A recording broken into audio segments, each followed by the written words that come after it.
everyone.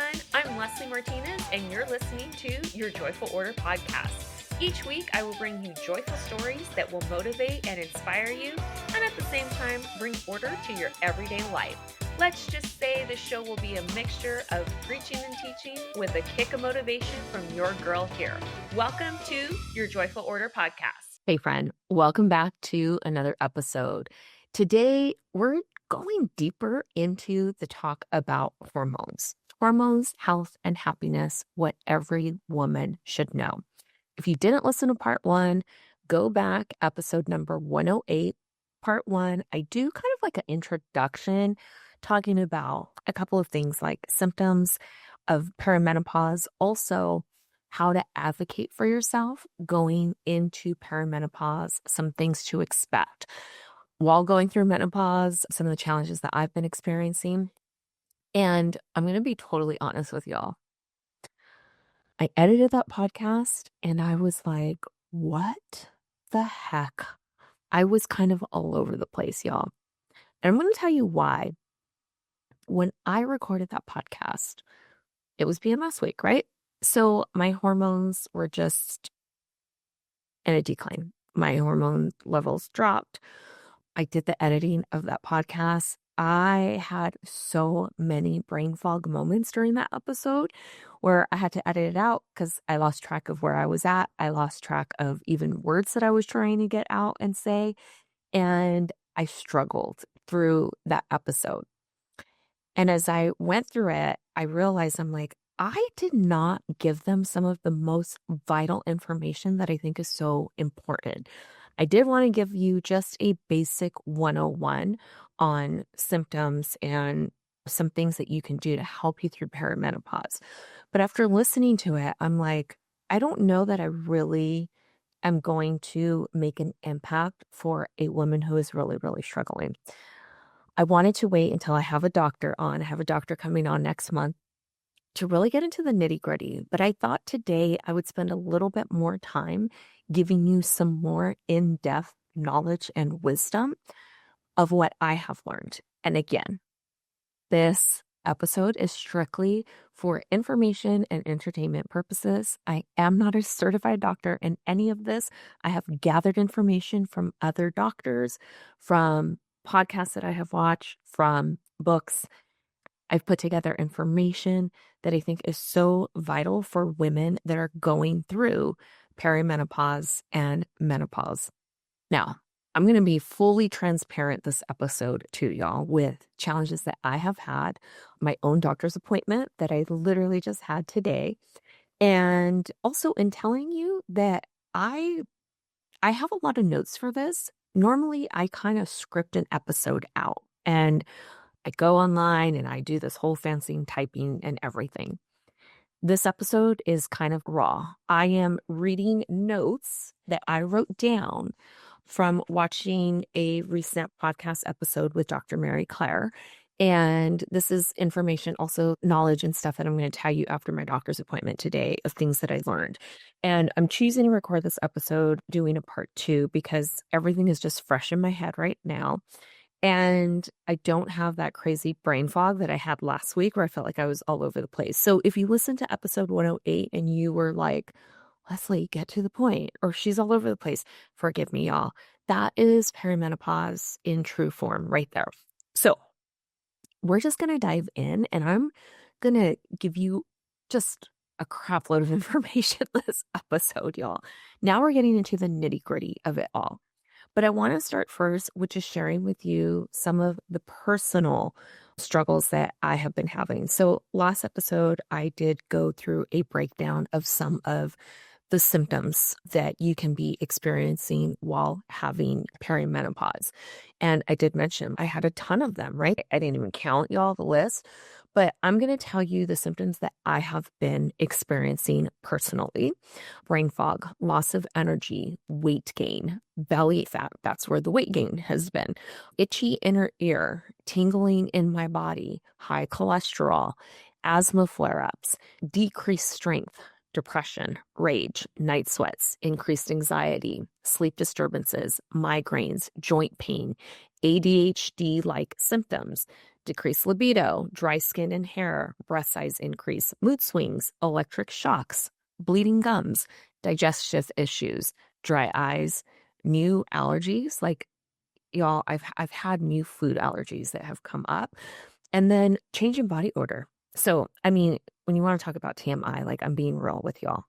That is a huge list. I didn't even count them right now either. It's a huge list of symptoms, all related to perimenopause. There are symptoms that are not listed on there that were on the list, but y'all, I have a pretty extensive list of symptoms. So when I said that I am in the thick of it, I mean, I am in the thick of it. Do I experience all of these symptoms at the same time? No. There are a lot of things that I have done to help eliminate some of these symptoms also. Like, I'll say dry skin and hair. Y'all, I started taking collagen, and I've been really consistent. I take a scoop of collagen every day. I put it in my AG1, which I'll get to that a little bit later, but I take AG1 and collagen every day. That has helped to eliminate that. The new food allergies. I went and got tested for food allergies, I think almost about 2 years ago. I learned that I was allergic to eggs, cashews, almonds, milk, and there was one more. I forget. There was 5 food allergies, and they're foods that I eat all the time. I started having crazy reactions to things that I had no idea what was causing it. If you guys follow me on social media, I did fully share, like, I had an allergy where my lip got super fat. I look like Professor Clump. I mean, we're talking ginormous. Like, if you don't know Professor Clump, it's a movie that came out, like, I think in the late 90s, maybe early 2000s.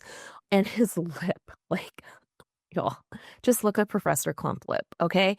And I'm not even exaggerating. In sharing, like, what my lip looked like. It looked like Professor Clump's lip. And I had no idea. I had that allergy about 4 times. It happened 4 times. And the doctor couldn't narrow it down. So I did a panel, and that's when they came back and told me, you're allergic to egg and almond and cashews. And I'm like, what? I drink almond milk. I eat eggs every day. It doesn't happen every day. So my body started to react in different ways. The biggest challenge that I severely struggled with was the mental health part of it, the brain fog, the loss of energy, the depression, the increased anxiety, the rage, that stuff, like the ADHD-like symptoms. That stuff, I can't wrap my brain around it, no matter how much therapy, journaling, all of the things that I knew to help combat those symptoms, nothing has worked. I tend to get migraines right around my cycle, like the first or second day of my cycle, and then like a week after. I'm also going to share this with you. So I have had some female issues that has caused me to be on birth control up until today, literally. I have had issues with fibroids, irregular periods, very heavy bleeding while on my periods. So I have had fibroids removed, not fun whatsoever. And when I was not on a form of birth control, my periods would fluctuate, and I had very painful experience with irregular cycles. So the best way for me to regulate that and not literally have to stay home for 3 days from work because I would bleed out that much was to get on birth control and to remain on birth control. So I've been on birth control, which has allowed my cycle to maintain and be regular thus far. I went to my doctor today. I had my well woman's visit today. And this is what sparked me where I'm like, I have to do a part 2 of this and I have to share everything. Because in the last episode, I shared my doctor's initial response when she saw that I was in full-on perimenopause. And she was like, oh, well, welcome to the club. And then I heard nothing. And I was like, what the heck? She just wanted to change my birth control and put me on like a higher estrogen. And I wasn't happy with that. So when I went back to my doctor again today, I came ready, y'all. I literally came ready. I had my list of things to talk to her about, my main points. Like, these are my main concerns. These are the symptoms that I'm experiencing. These are the symptoms that I am most concerned with. And I kind of had a mini breakdown in her office, like telling her, look, I just need my brain to function normally. I am normally on it. I'm normally very high energy. I normally can think clearly. The fact that I literally forget words, I, I'm not okay with it. I need my brain to function. It's impacting my work. It's impacting my lifestyle. It's impacting so many different areas of my life. And I kind of got emotional with her, and I'm like, look, doctor, I need my brain to function. And this is what I'm doing to help with a lot of these other symptoms, but I cannot get my brain to just work right. So she's like, okay, let me look at your chart. She looked at my chart. This is where I started to learn a lot of stuff, y'all. So my chart from last year, my FSH levels, I'm going to tell you what my levels were. I need you to learn and understand what I'm about to explain to you. Because if you are in perimenopause right now, you have no clue about any of this. You're going to learn as I had to learn here. Okay. Again, please do your own research. Go online, watch Dr. Mary Claire. There's other doctors. There are books that you can read. There is so many different forms of information that are out there, but you have to learn and understand first what your hormone panel looks like. So they're going to do a hormone panel. They're going to test your lipid panels. They're going to test your cholesterol.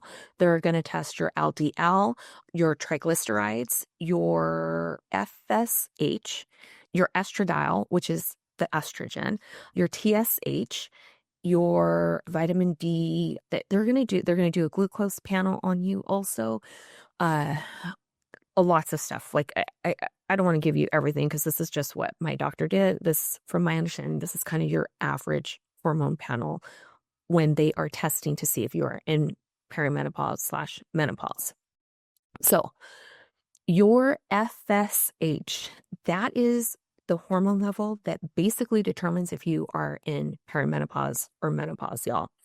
So your FSH, when an FSH stands for follicle stimulating hormone. Okay. Now I'm going to my notes here for this. Now, when your FSH is above 30, that means that your ovaries are producing less receptors. Okay. So that means like your estrogen level is basically kind of dropping. So when your FSH is high, that means that your estrogen is low. Now, on average, if your FSH is above 30, that's an indicator that, hey, your ovaries are producing less estrogen. My FSH was at 33.2. So I was over that 30 marker, which tells my doctor she's in menopause or like that perimenopause. Now, I technically still getting my cycle. Okay. So menopause is the day that when you have been a full year without your period. My period has been consistent. I have not had any discrepancies in my period other than it sucking and me getting like bad headaches and bleeding being irregular, stuff like that. But as far as it coming every month, I haven't had any issues with that. So she was actually kind of shocked to see that my FSH level was so high. And she said, what this means is you're probably no longer ovulating. Okay. When you are no longer ovulating, that means that estrogen has basically like stopped. Okay. So what does this all mean? So again, the FSH, follicle stimulating hormone, when that level is above 30, suggests that your ovaries are producing fewer hormones. And this is the hallmark for perimenopause right here. Higher y'all, it is such a tongue twister. Higher what the heck? Do you see perimenopause in effect right here? Like, I just can't get words out. Okay. Higher nope. Higher FSH. I'm going to leave this in normally I would take this crap out because you see me fumble, but this is like, this is it. This is the stuff that I have been struggling with. Like, I can't get words out sometime because my brain is just like literally deteriorating because of the lack of hormones. Okay. A higher FSH indicates that your body is trying to stimulate estrogen production, but it's struggling to do so consistently. All right. Now, my estrogen levels, this is going back to last year. Okay. It's been a full year since I got this panel done. My estrogen levels were at 29. And this said that this level is relatively low, which aligns with the symptoms of like night sweats, brain fogs, mood swings, low libido, joint pain, and dry skin or hair. So those symptoms that shows, hey, you're 29, like you're super low right there. From my understanding, I believe your estrogen level should be like in the 60s or 70s, y'all. Yeah, that's like normal. That's when, your ovaries are fully functioning, and I'm at 29. So estrogen fluctuates, and that fluctuation of estrogen, that also attributes to the belly fat, that visceral fat that I talked about, depression, anxiety, and ADHD symptoms. So I have a better understanding of what it is. And I'm being fully transparent. Like, I'm literally telling you guys what my results are for this. All right. There is also your TSH levels. My TSH levels were 1.16. This was actually within normal range, which means that my thyroid function is not a cause for the symptoms. So they could completely rule out that, hey, she has an issue with her thyroid. It's actually not menopause or perimenopause. And that is something that you got to learn too. If you're a little bit younger and you're experiencing some of these symptoms, that might be attributed more to a thyroid issue than, hey, you're going into perimenopause. Now, when you are in perimenopause, you tend to see a rise in your cholesterol, like high cholesterol. And you'll see like your LDL levels go high, and that's common in perimenopause due to declining estrogen, which actually protects your heart health. And this is why it is so important for you to get help and start to look into how can you like supplement that estrogen that you're losing, because the estrogen protects your heart. So the lack of estrogen actually puts you at a higher risk for heart disease. That's why women have a higher risk of heart disease and heart issues. And the high cholesterol or a high LDL could contribute to the weight gain. Also, higher inflammation levels, joint pains, migraines, the asthma flare-ups, digestive issues, and some of the new food allergies. So my cholesterol was high. I was at 200. My LDL was at 123. My non-LDL was at 143. So the lack of estrogen was causing that rise in my cholesterol, which is causing a lot of these other symptoms that I was experiencing. So there's also your HDL. I was at a 57 and my triglycerides were at a 96. So my HDL was, which is your good cholesterol, and my triglycerides were all within a healthy range, which was good. However, if I can reduce my LDL and improve, that will actually help to improve my metabolic health. And that's something that all ties in with your heart and all of that. Now, in testing your glucose, my glucose levels were normal. My vitamin D levels were optimal and normal as well. So those were all of the tests that I took last year. Now, I want to share with you some of the things that I learned today. So my doctor, after talking to her, she said, okay, so we're going to stop birth control for you because your FSH levels were significantly high. And I want to make sure that you start to get some relief. Like, we need to put the estrogen back into you. Now, with birth control, estrogen, it is what is considered a synthetic hormone, synthetic estrogen. what that estrogen does is it actually stops your body from producing an egg. It stops the ovulation and it like thickens the lining of your uterus so that a sperm does not implant into an egg. So it stops from the egg to coming in, but then it also thickens the uterus to where like when the sperm comes in, it's like an invasive environment for the sperm. So the sperm just like drops off and dies basically. But it is a synthetic form of estrogen is what they're giving you when you're on birth control. Now, hormone replacement therapy, better known as HRT, this is more of a, what do they call it?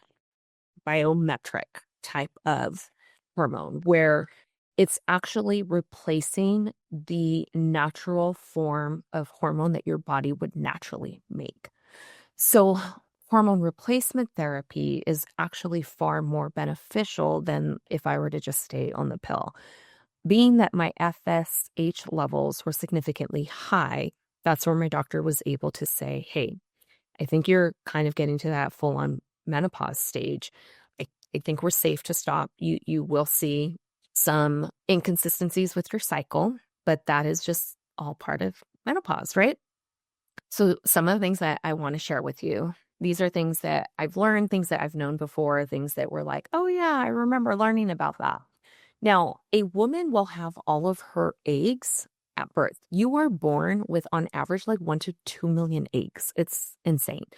One of the things, as I was listening to podcasts today, one of the things that Dr. Mary Claire had said that it just kind of put it in perspective of this. Like, I hope you all know that as a woman, you're born with all of your eggs, right? But I was essentially inside my grandmother at one point. So I was an egg inside my mother. And when my mother was inside of my grandmother, I was in there too. So me, the little egg that turned into Leslie, I was inside my mama. And my mama, she had all her eggs. So I think when you are pregnant and the gender is revealed of your child, that's typically, I don't know, like 13 to 15 weeks, something like that, when you conceive. And that's typically when, if you're a female in utero, your eggs start to develop. I could be totally wrong. But at one point, I was an egg inside my mom while my mom was inside my grandmother. So crazy to think, right? But what's even more crazy to think is that as that egg was being developed inside my mother, when she was inside my grandmother, there could be some type of trauma that is experienced while your eggs are being developed. If there is trauma that my grandmother was going through while she was pregnant with my mother, it could have transcended to her eggs, which then became me. Does that make sense? It's pretty crazy. Like, this is kind of how she was explaining it. And it was like, wow, I never looked at it that way.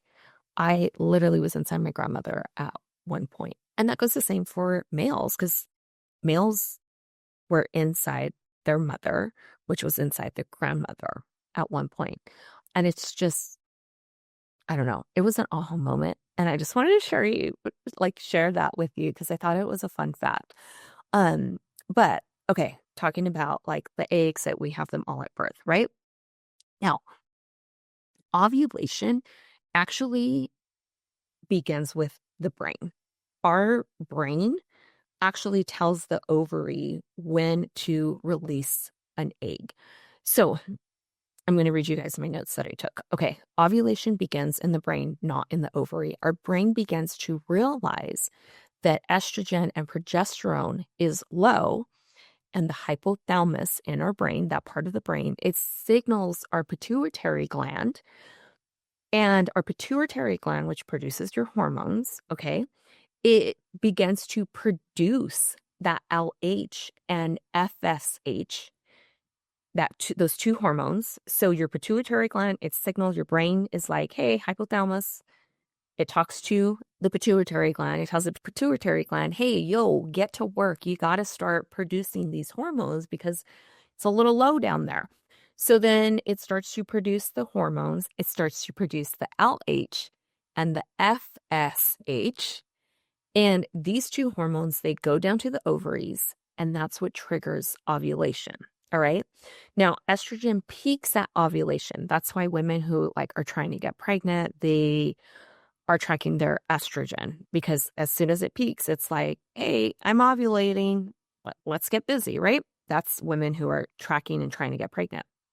Now, after ovulation, we see progesterone rise. And this cycle is what happens every month for your average healthy woman. So, your average healthy woman that, you know, is not struggling with fertility issues or stuff like that, that is healthy and thriving, not in perimenopause or menopause, that is what happens. Now, in perimenopause, the signal from the brain no longer works, y'all. Like that signal, the hypothalamus is like, hey, where are those like signals? Like it's not working. So the eggs decline, the brain begins to like wonder, where is the estrogen and progesterone?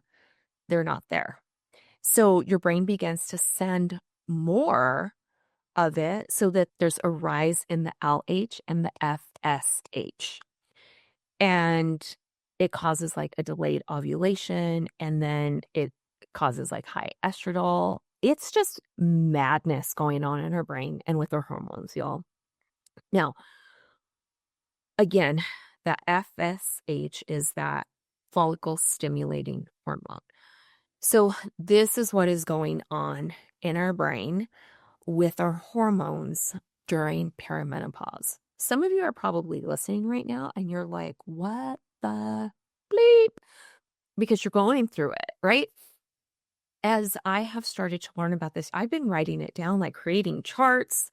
Literally, I want to put it up on my wall because y'all know I'm a brain nerd, right? And when I learned about how ovulation actually starts in our brain and how much of an impact our brain has in producing those hormones, it just made so much more sense for me to understand why I have been having so many more mental issues with the perimenopause as opposed to some of the other physical issues that our bodies go through. Now, I've been going through physical issues too, but the ones that I cannot wrap my brain around are the mental issues. And I understand why, because it all just starts in our brain and it trickles down, right? Our brain is the main source for our hormones. All our hormones are produced up here in our brain, in our pituitary gland, your thyroid, all of that dictates. Like our brain is like the puppeteer that is telling the pituitary gland, hey, yo, you need to release some more of this, or our thyroid, hey, you need to release these. And when our brain, it's seeing that, hey, the body's no longer releasing these, you see a huge fluctuation of hormones all over the place. In one of the books that I was reading about perimenopause a while ago, I can't remember which book it was. And, you know, in all honesty, I might have just seen this like online somewhere, but it showed a chart of a woman literally from birth all the way to like 70. And it's a chart to show at the different stages of their life where the hormone levels are, right? So you have like your estrogen, progesterone, testosterone, all of that. So from birth, we have all our ovaries, we know that, right? So there's like a steady amount of estrogen. It just goes straight. We get to puberty and you see a little like, oh, it's a little rocky there, okay? You see pregnancy, oh, it's a little rocky. It's more of an increase during pregnancy. You get to perimenopause, y'all, it's like you can't even follow the lines. In perimenopause, it is 10 times worse than it was in puberty, y'all. So we survived puberty, all right? And we know if you've had a teen through puberty, you know what that looks like. You just like want to throat punch them, right? It's that much worse in perimenopause. The levels of hormones are just all over the place. And then once you get past menopause, then you know, kind of peak out again. And it's like, oh, we're kind of normal again. You drop off a little bit, but you're normal. And this is what women are going through, y'all. Men don't go through this. Men, they will have a change in testosterone. Definitely there's a decrease in testosterone, but nothing like what we are going through, where, I mean, we just stop producing estrogen. I mean, full on stop producing estrogen. Now, I want to talk a little bit about hormone replacement therapy. When I went to my doctor today, I came like, hey, doc, look, I need estrogen back in my body. I know that that's what is missing. One of the first things, because when I was telling her all the symptoms, a lot having to do, like I said, with my mental health, she did say like, hey, do you want to go to therapy? And I was like, I'm not against therapy whatsoever. As a life coach, I know a lot about therapy practices. And I'm not a therapist, not trying to slap that on me, but I study a lot about mental health and a lot of challenges that I am going through mentally. I have tried to work through a lot of the stuff. Now, will therapy help me? Oh, for sure. I don't doubt that.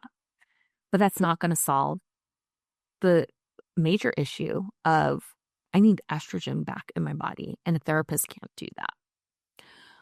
I knew what I was advocating for. I need estrogen. I need hormone replacement therapy because I can go and sit with the therapist all day long. I can journal. I can do all the things. We can bring up stuff that like I've already brought up. I can go through all of that. That's not going to replace my estrogen. And that's exactly what I told my doctor. Like, I'm not against it, doc. I am an advocate for therapy, but I know what my body needs. Now, women who typically begin hormone replacement therapy, and I'm going to refer to it, hormone replacement therapy, as HRT. So women who begin HRT in the first 10 years of perimenopause actually have a 50% lower rate of developing cardiovascular disease. And it decreases so many other diseases, cancers, all of that. But you have to begin it in those first 10 years of perimenopause, because the sooner that you replace the estrogen that you are missing, the less impact not having estrogen and those hormones does on your body. So the longer you go without estrogen, progesterone, testosterone, the longer your body goes with that, the higher the risk you have of developing certain diseases. Now, you may be in that era of people that you learned that hormone replacement increases your risk of breast cancer, and it increases your risk of different cancers, uterine cancer, cervical cancer, all that stuff. The study that was done on that, a lot of doctors have now reevaluated that study. And this was 20 years ago. That study was done in 2005. All right. So 20 years has passed from that study. Technology has changed. Science has changed. Our environment has changed. Food has changed. There's a lot of different things that now impacts our bodies differently and how our bodies react to the change of hormonal shifts. Hormonal shifts have a lot to do with foods, also environment, all of that stuff. Now, that study that was done in 2005, they put women on estrogen to see if it would help eliminate hot flashes. Those women that they did the study with, they were in their 70s, y'all. They were far past perimenopause. Like, they were in full on postmenopause. So because they were off of it for so long, already the risks were much higher for them. So when they went to introduce, like, those women were way past the 10-year mark of not having estrogen, right? Or progesterone and all of that. So their body had stopped producing these hormones for so long already that they were already at a higher risk for breast cancer and heart disease and all of that stuff. So they're putting women in their 70s back on estrogen. And then what they did, so when you're on estrogen, you have to be on progesterone also. The progesterone offsets the cancer risk associated with estrogen. So that study, they didn't do a balanced study putting them on progesterone, which yes, it elevated the risk even higher because they were just on estrogen. So not only were they at a higher risk because they were way past that 10-year mark of getting estrogen back in their body. So that cancer could have like already been in their body. And then you were giving them estrogen without progesterone. The hot flashes went away, but it increased their risk of breast cancer. So then the headlines went to town with hormone replacement therapy, estrogen puts a higher risk of women getting breast cancer. Go do your research on this, y'all. Dr. Mary Claire has been such a huge advocate, and she has done the dirty work for us, and she's a doctor that has explained this thoroughly of this. And then from my understanding too, she mentioned something which is so crazy, that study that they did where they showed an increase of women getting cancer that were on estrogen. They used a different type of estrogen, and I don't exactly remember what it was called, but it was estrogen. It's like an old school type of estrogen. It was estrogen that was taken from horse urine, y'all. They took female horse urine and they used that in this estrogen that they were injecting in these women. That was part of the study. And that was like, there was some unethical issues around that. Like they're using horse urine first, so using animals for it. And then it wasn't it didn't really match up with the natural type of estrogen that our body produces. Go do the research yourself. Y'all don't believe me? Go look it up yourself. You can go to the journal itself and read the study. I'm trusting Dr. Mary Claire because she's a doctor. She broke it down in a way that I can understand. When you read those medical journals, y'all, I mean, you literally got to kind of be a doctor for it. So you can maybe pull the medical journal and upload it into ChatGPT and be like, tell me what this means for me. I might do that myself because I think that's so interesting to do. All right. Now, here's another interesting fact. All right. 6,000 women reach menopause every single day. So today, there are 6,000 women in the U.S. that has reached menopause. There are only 2,300 certified doctors in the U.S. that are certified to help with menopausal care. So 2,300 certified doctors that can help women in menopause that are certified as a specialist in menopause. And every day you have 6,000 women. Like it just, I don't even want to do the math. 6,000 women. Let's do the math. Hold on. Let me get my phone here. I want to be real with y'all. All right. Let's do the math here. 6,000 times 365 days in a year. That is 2,190,000 women will get into full menopause within 1 year, okay? And then let's divide that by only 2,300.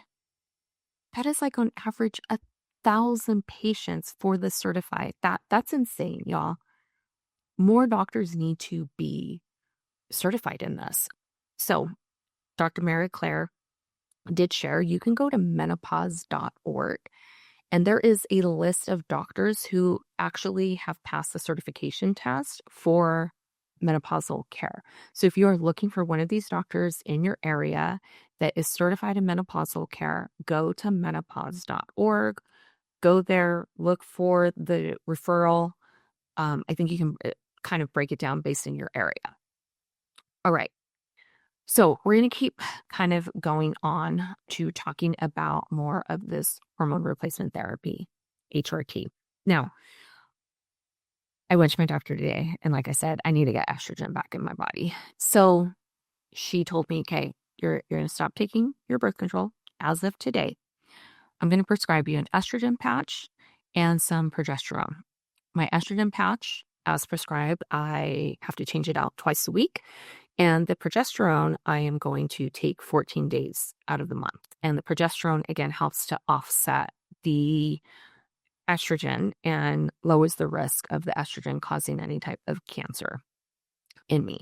I will disclose to you guys, my grandmother had breast cancer twice. She actually had breast cancer in one breast. They did a mastectomy for it, removed everything, did radiation treatment. Years later, it came back in her other breast, and she had to do the same thing. My grandmother did not die of breast cancer. She got it all cleared out. She was good to go. My grandmother died at 90 years old due to a stroke. Now, because she has had breast cancer, I also have had an aunt that has had breast cancer. My mom, they found some abnormal cells in her that she had to get removed. Has not been diagnosed with breast cancer or anything, but there was just some abnormalities. So because it runs in my family, I am what is considered high risk. So I started mammograms at an earlier age than I should have. And I did the BACRA test. And I shared about this in an episode a while back. I did the BACRA test last year.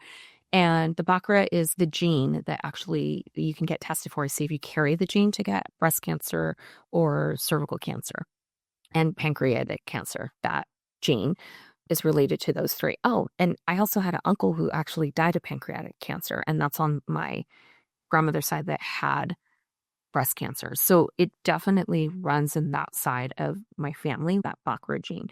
So I went and got tested, and I came back negative for carrying the gene, which is great. So that means I am automatically like at a lower risk.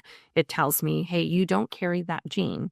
Does that mean I'm completely clear of it? No. Does it mean I can develop it later? Quite possibly, but I don't have the high risk with that gene. So I don't run the risk of breast cancer, cervical, or pancreatic cancer. Now, that's another test that you guys can test for or request to get tested if breast cancer runs in your family. Okay. So with that said, my doctor, going back, she told me, okay, we know that you're good with not having the BACRA gene. So let's start hormone replacement therapy. That is as of today, as I'm recording this, y'all. It's crazy. And I did like a happy cry where I'm like, yes, because I just feel that this is what is best for me. I have been struggling through this for a while, y'all. And one of the things that our mental health really gets affected in so many different ways. And I will tell you that I am certain that my perimenopausal symptoms began as early as like 2020. So it's been 5 years now. I attributed a lot of the mental health issues that I was having to COVID, because that's when I really started to see a lot of mental health issues, like the lack of energy, the brain fog, like loss of motivation and depression, anxiety. I mean, I shared this in the last episode, our whole world was stressed out, depressed, and anxious, right? So it just made sense that I was experiencing those mental health issues early on. But now, as I started experiencing so many of the physical elements of it and really doing my research and looking at all of the effects of perimenopause, I'm like, I started going through it back in 2020. Like, I think that's when it really started. Now, Dr. Mary Claire also kind of looked at how trauma and certain events in your life can actually trigger perimenopause also. She shared her personal story that when she was going through it, she didn't realize she was going through it because she had just lost a brother when she really started seeing some of the symptoms. She had a brother that had died, and she attributed her symptoms with grief, which grief is, a lot of those symptoms, depression, anxiety, a lot of that stuff, migraines, like just grief is horrible also. So there are so many things that happen in the world, like, trauma, loss of someone, all of this that can also kind of trigger perimenopause. In doing my research, I went and had this conversation with my mom before doing the first episode. And I was like, I don't even know how old my mom was when she went into menopause. My mom was only 41. My mom was 41. My grandma was 38. So in having this conversation with my mom, I'm like, what? Mom, you were so young. Let me hold on. Let me clarify this. My mom was 41 when she hit menopause. So my mom's cycle stopped at 41 years old. For my grandmother, it stopped at 38. And I'm like, what? Like, how you were so young? My mom at 40 years old, she was going through the hardest chapter of her life. That's when she was getting divorced from my dad. My mom, for those years leading up to that, we were literally going through hell. My mom did not know how she was going to keep the house financially, how she was going to help to support me. At this time, I was going off to college. She was worried about losing her house. She lost her husband. Both of her kids at this point were, I was the second. My sister was already out of the house at this point. I was going off to college, still living at home, but so many things happened at that point in my mom's life that trauma very well could have been the triggering factor to put my mom into menopause much earlier. My grandmother at 38 years old, she had went through significant trauma. My grandfather had left her. Mind you, she just had her 11th kid. I think my mom had said my grandmother was actually pregnant with her 11th kid when my grandfather upped and left her. So she's single mom now, 11 kids. My grandfather was a drug addict, a womanizer, all of that stuff. Also, she had to send her kids all different ways because she couldn't care for them all by herself. So some went into foster care. Some, like my mom, she kind of was in and out of foster care and then went and lived with one of her aunts. And talk about trauma and PTSD. So it's no wonder my grandmother went into menopause at such a young age. Grief is a horrible thing to have to go through, like the loss of someone, the loss of a close loved one. That can trigger perimenopause also. There are so many factors when talking about perimenopause and all of this. Now, let's see. Let me kind of get back on track here with my notes. Okay. Going back to hormone replacement therapy, some of the symptoms. Now, Dr. Mary Claire, she specifically talked about a couple of things. One of the symptoms that women really struggle with is frozen shoulder. I have not experienced this yet, and I hope to not experience it during menopause. So frozen shoulder is one of the symptoms that you experience once you're in menopause. Your bones, all right? Your bones don't function the right way. Your muscles don't function the right way. That elasticity that you had in your muscles, it's gone, ladies. It's gone. I used to be flexible. Now I know why. I'm like, it just all makes sense. I've been doing yoga since my early 20s.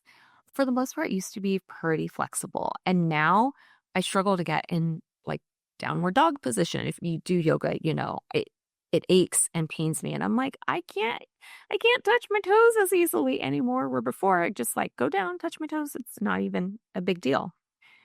Well, that elasticity of my muscles is completely gone, which explains why so many women struggle with what is called frozen shoulder. So women who are on HRT actually have a lower risk of getting frozen shoulder. And that's according to a recent study. Here's another study. If the first 5 years of menopause, women typically will lose 30% of collagen. Y'all, first 5 years of menopause. I thought that through perimenopause, the dry skin, the dried hair, I thought all that stuff was bad, but it gets worse, y'all. Once you're in full on menopause, those first 5 years, you're going to lose 30% of collagen. That's where the crazy wrinkles and all that stuff come in. Some of you ladies, you might have already started on the Botox because you're I'm already seeing it, the collagen and all of that. Your face is right, the wrinkles up here, you're getting them. And you're I'm not about that. I'm going to go get Botox and I'm going to inject my face with all this who knows what stuff. You do you, boo. Botox is not for me. I don't want to inject unknown foreign objects in my face. And personally, this is my personal opinion on it. I'm not hating any of y'all that go and choose to do Botox, but I don't think Botox has been around long enough to see the true effects of it. Botox has just, come around last 15 years or something like that. What is it going to do to women in 20, 25 years from now? That that that's what I want to know. And I'm cool not sticking needles in my face. I'll just say that. What I have opted to do is take care of my skin, making sure that I'm eating the right foods, making sure that I'm drinking plenty of water, I'm staying hydrated, and taking daily collagen. I mentioned earlier that collagen has been a big factor of that. And I'm just making sure, I wash my face. I have a crazy like nighttime routine of all these like face creams and stuff like that. One of the things I will tell you guys, a secret that I learned, and I've been doing it long enough now where I'm like, okay, I think I can share this with the women and say that I really have seen a difference in this. I've been using castor oil on my face. Yes, castor oil. There is a line of castor oil that I use. It's called Queen of the Thrones. It is, I think it's like called hex free or something like that. It's as natural as you can get, but it comes in a amber glass bottle and has a roller on it, like a quartz roller on it. And you literally like roll it on your face. Different women have different outcomes of it. Like they say, oh, don't put it on your face every day because actually, I don't even know what it can do, but there's different effects for it. I've been using it for close to like a year. I use it as my night cream, y'all. Basically, that's what I do. I use it every night. Actually, no, let me rephrase that. I don't use it every night. I probably use it 5 to 6 nights out of the week. I put it all over my face. I put it under my chin. I get my neck, and I like do this like hand massage over my face. I do like this rubbing of my neck to make sure that like my chin doesn't sag. I kind of just rub it all in, get it all under my face. I like use my knuckles to rub it all in. And then I slap my layer of my night cream over it. And this has eliminated the dry patches that I was getting on my face due to perimenopause over a year ago. Over a year ago, my hair was brittle, my ends were dry, my skin, like the elasticity was not there. My skin felt super tight. I would get these dry patches all over my face and I hated it. My nose always looked like it was pilling. My chin looked like it was pilling. Then I had these random patches on my cheeks and like right in the middle of my forehead. And I hated it. Like I would try to put foundation on and it just wouldn't stick. You would see the dry patches everywhere. And I had heard about using castor oil from another fitness woman influencer who talks all about menopause and all of that stuff. And I was like, and again, I did my research. Looked up some stuff about the benefits of castor oil. And y'all, it has been a game changer for my face. So I'm choosing to go that route rather than going and like getting injections in my face. And I also want to embrace aging, y'all. Lucky for me, I'm Latina and I look at my mom and I look at my aunties and my grandmas and stuff. And I'm like, I think I got some good genes. My grandmother, she's going to be 90 years old. And that woman looks like she's only 70 something years old, y'all. All right. So I'm fortunate that I feel like I got some good Latina genes in me, that the skin is going to hold up tight for a minute. But I'm going to do what I can do to make sure that my face is glowing. So if you're watching here on YouTube, castor oil is your friend on your face, y'all. Okay. Get you some castor oil. Make sure it's hex free. Use the Queen of the Thrones. Go to their website. I don't have any affiliate link or anything with them, but it's just what I use. And y'all, it's worth it. And that little roller ball thing, one of them, I ordered it at a time when they had a sale. It was like a 2-for-1. I have been using that one for probably close to a year now. And I probably have like a quarter of it left. So a little goes a long way. If you know castor oil is really thick and it's gooey. So put it on your face. So that is one thing that I use. And then I actually have a mask that I use kind of like 1 to twice a week. It's Peter Roth Thomas. It's a rose stem mask and you can actually sleep with it. So I put it on like once to twice a week, sleep with it. And it just really hydrates my face. And that is what I have used to help eliminate all of that. And that's all due to the collagen that our body just basically stops producing, y'all. I also take collagen scoops every day. It's collagen. I get it at Costco, y'all. I go back and forth between two brands. I look at whatever one's on sale. They both do the trick. I put a scoop in my AG1 that I take every day. All right. So here are some other things to know during perimenopause. There is a peak divorce and suicide rate amongst women when they're 45 years old. Why is that? Probably because they're going through perimenopause, y'all. I mean, full transparency, me and my husband, we've been at it many times during these last few years because of the change that my body is going through, my reaction, my response, my lack of energy, my lack of interest in certain things. If you've been on me in this journey for a really long time, y'all know that I was a hustler. I mean, hustle, hustle, hustle. You still may think Leslie, you do so much and you got your hands in everything. Not at the rate of what I used to be. And I'm not giving what I know that I am fully capable of doing. And because of that, there has been, I'm not going to lie, there's been some strife in my marriage because my husband's he's just getting on board now and understanding this as I'm learning about it. He's listening. He's actually the one that introduced me to Dr. Mary Claire. He's like, hey, I heard this doctor. She was on this podcast. She was on Diary of a CEO, which he listens to often. He's like, I think you should listen to her. And this is when I was just kind of starting my research about perimenopause and discovering some challenges that I was having. And he introduced me to her and I was like, oh my gosh, this doctor is amazing. So he started schooling himself about it. So now he's far more patient with me and understands. And I think he's grateful that he's like, oh my gosh, thank God she's going to get estrogen back, because my wife has literally lost it many times. And looking at this divorce rate and suicide rate at women of 45, y'all, I'm 46 years old. I'm gonna turn 47 this year. And looking at this, I get it. And it's sad. I can understand why women at this age, why they drop off, because they lose purpose. They lose clarity, so much strife in a marriage because you change. Your mental health is just at a huge decline. And it's just because we're lacking the hormones that our body used to make.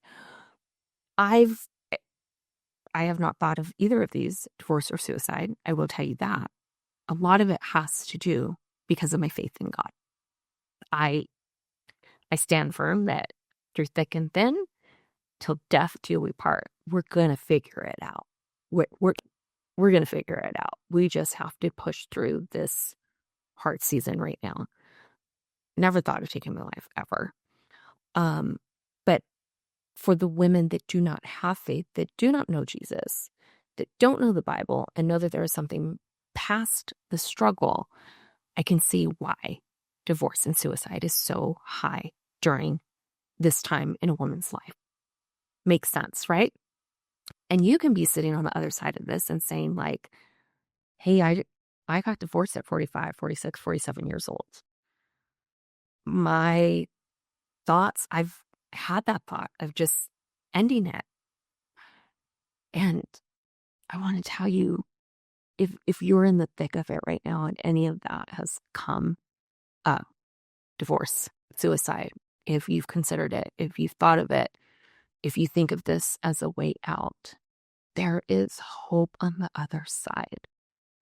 Do not give up. I hope that this conversation is making sense and you're like, now I get it. It's not me. That this isn't normal. This isn't how I'm supposed to be. Your hormone levels cause so much normalcy in our brain. And right now your brain's not normal. Your brain is not functioning the way that it should be. You're not yourself. You're struggling with a lot of emotions, a lot of mental health stuff. And you just feel like, I just want to give up on everything, right?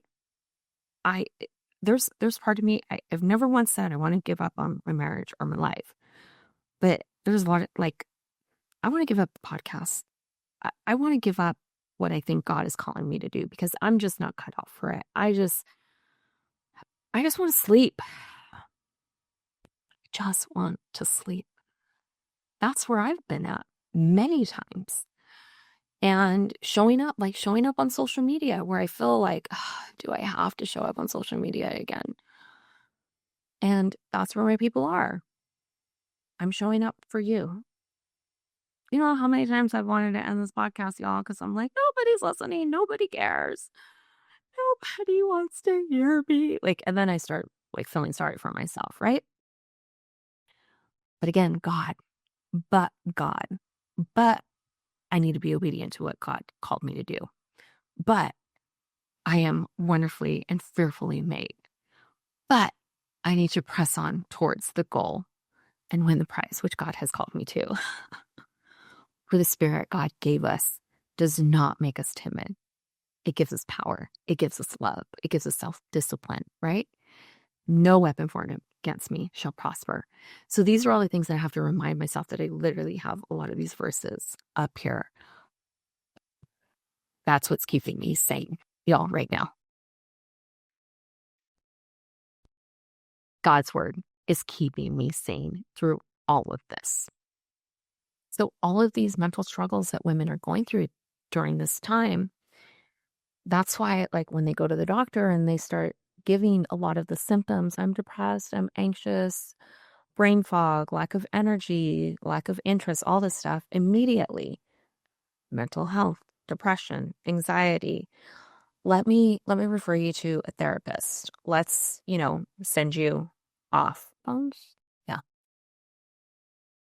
Oh, frozen shoulder. Okay, let's send you off to the orthopedic. So women, they go to their doctor and then they give them the symptoms and they're sending them to 3-4 different doctors for all these different symptoms, not attributing hey, let's just balance out your hormones. We can fix a lot of this if we just start you on estrogen, or we just start you on HRT, or let's see where you're at with your hormones. And maybe we can stop the frozen shoulder, these mental health issues. Maybe they can get cleared up once we start balancing your hormones out. So on average, it is said that a woman has to go to at least 6 to 8 doctors before menopause is actually diagnosed with them. You very well could be one of those women right now. You're like, dang it, Leslie. I'm at my 4th specialist right now because we just can't figure out what's wrong with me. Yeah, there you have it. And I will tell y'all, because I have learned of this, because I've done my research on this, I'm going to my one doctor right now. As of now, I feel confident after today's visit. I feel confident with keeping my care in her hands. I actually am going to have another doctor in about 3 months once I get off the pill on the estrogen patch and progesterone. We're going to see where I'm at. We're going to see if symptoms have gotten better. So when I meet with her in a few months to see how my body is responding to it, we will adjust and go up if needed. You typically don't go down. It's you typically increase to see where you're at. And then in about 3 months, we're going to retest to see where all my levels are at. I will have been off of the synthetic birth control for 30 days and will have been on the HRT treatment for about 30 days. We're going to test then, and then we're going to test again in 3 months. So I'm very confident with my doctor and her plan of action of what we're doing. But again, it all goes because I've been doing my research and I'm like, look, doc, I think I know what my body needs. And ladies, you know what your body needs. So you need to be that advocate for it. Now, another thing that we really need to look at is the onset of osteoporosis and arthritis as we begin to age. So that estrogen, it works a lot with our bones, right? Our bones, our muscles, all of that, our tendons, the hormones are like a lubricant for it almost. Now, that's why women have a very higher risk of osteoporosis and arthritis. Now, when you are able to start HRT treatment earlier, it kind of lessens your chances and severity of osteoporosis or arthritis as you age, like into your 70s and stuff like that. So when aging women tend to struggle or suffer more in their last years, that's where women in like their 70s and 80s, they're approaching their literally their last years. They begin to, like, their bones just begin to deteriorate. That's where you see, like, sometimes women, they fall and break a hip, and that just spirals into eventually leading to their death. You see women that struggle a lot longer with mental health, like Alzheimer's and dementia. I look at my grandmother. My grandmother was diagnosed with schizophrenia in her, I think, 50s or 60s, around that. And then it basically evolved into a form of dementia. And her last like 20 years of her life, she struggled with dementia. And my grandmother just wasn't like the same person. I saw what that did, and I don't want that for me. I don't want to struggle. I want my brain to be firing on all cylinders up to the day that I die and take my last breath, y'all. And if I can put into place now estrogen that helps to keep our brain, our bones, all of that stuff functioning properly, if I can do that now and eliminate the onset of dementia and other challenges with my brain, why not? I've seen what dementia has done to my family. They're not just with my grandmother, but I have other family members that are struggling with it in their ages as they're approaching 70, 80 years old. That dementia is no joke, y'all. I want to keep my brain functioning as fully as possible. God has a plan for me ahead, y'all. I'm just going to tell you that. This is just the start of where God is taking me. So I need to make sure that my brain is functioning, that it has the hormones that it needs to fully function and take me where God has planned for me. I'm just going to tell you that. All right. A couple of other things that I want to talk about. I want to get into diet really quick and supplements. I was having some serious gut issues early on, which was another wonderful symptom of perimenopause, right? So gut issues, it was really hard for me to process certain foods, meat, like red meat. Y'all, I went 2 years of not eating red meat because it just killed my stomach. Anytime that I would eat red meat, my stomach would hurt so bad. I'd get super bloated. I'd get constipated. I would feel it the next day. Like, it was so much work for my body to break it down. Again, a symptom. Your gut and your biome is all connected to your brain, y'all. Your brain needs those hormones. Like, it's all connected. All right. So one of the things that I had started to do, I started to take AG1. And y'all, I'm gonna drop this is a mini commercial for AG1 also. Head to the link if you are interested in getting on AG1. But AG1 is a great supplement that really helped me. So AG1 has over 75 multivitamins, probiotics, and greens that just help to regulate your gut. So there's vitamins, minerals, prebiotics, probiotics, greens and superfoods, antioxidants, stress adaptogens, and it has digestive enzymes. So it has those live probiotics and prebiotics. It's a powder. It's known as athletic greens. That's what the AG1 stands for. But I have been on it for about a year now, and I can tell you that it has regulated the gut and stomach issues that I was having due to some of the perimenopausal stuff. I didn't understand why I was having some of the gut issues at first because for the most part, I'm a pretty healthy eater. Monday through Friday, 5 days a week, we're pretty healthy eaters. On the weekends is when we will tend to splurge every now and then, eat some pizza, go out and get some ice cream. But for the most part, pretty healthy eating during the week. I try to stay away from a lot of processed foods. I don't drink coffee. I don't drink soda. I stopped alcohol also. Alcohol is another big thing that affects you during perimenopause, y'all. Yes. But going back to AG1, AG1 has been superb at helping to regulate my gut health. And You just take a scoop of it, you put it in some water, about like 8 to 10 ounces of water, you shake it up and you drink it. And you know what? It doesn't taste bad at all. I've gotten used to it, but I also add my collagen powder into that. And that's where I get my nutrition for the day, all my multivitamins, prebiotics, and stuff like that. I also recently, I had shared in a past episode, I had went to ChatGPT and I was like, look, here's my test results. What other supplements should I be taking? I take AG1, all this stuff. So it told me to also be taking magnesium glycinate, but there are 5 different forms of magnesium, and magnesium helps a lot while you are in perimenopause.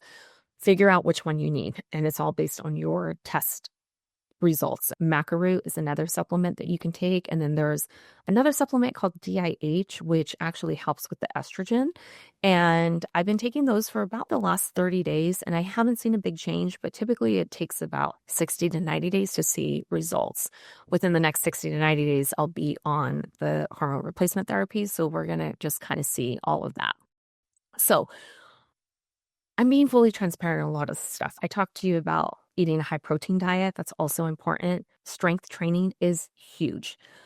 Dr. Mary Claire, she actually had mentioned about how significant just a 30-minute walk could be for women.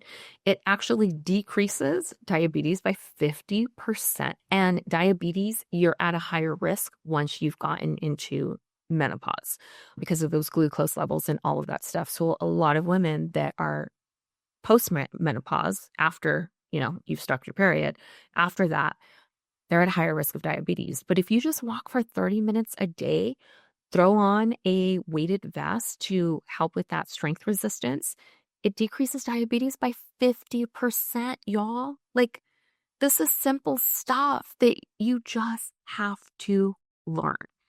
Now, I gave you a lot of information, and I cannot wait to have my interview with a hormone specialist doctor. She is going to be on next month. Again, send me an email. If you're watching on YouTube, send me an email, even drop it in the comments if you have a question that you want to ask this doctor that will be on my podcast next month.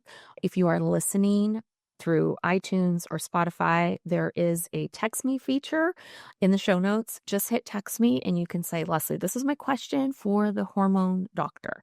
And I'm going to put together a list of questions that are from you, the audience. I'll be posting on social media also and kind of gathering all of that the week before I do my interview with her. But go out and learn, ladies. If you're in the thick of it right now that I am, again, become an advocate, learn all you can about it, go do your research, and you probably have those puzzle pieces that are just all coming together because I kind of brought some more things to light for you. At least I hope I did. And as I say with all my episodes, please share this with a friend. You know another woman who's going through this right now, and this episode could definitely bring some light to her. So thanks for listening to another episode. Stay knowledgeable, keep pushing and learning all that you can about this topic. If you're in the thick of it, I'm praying for you. I am hoping that you will get on the other side. You do what's best for you. But share this episode, and remember, you gotta keep chasing joy. See you.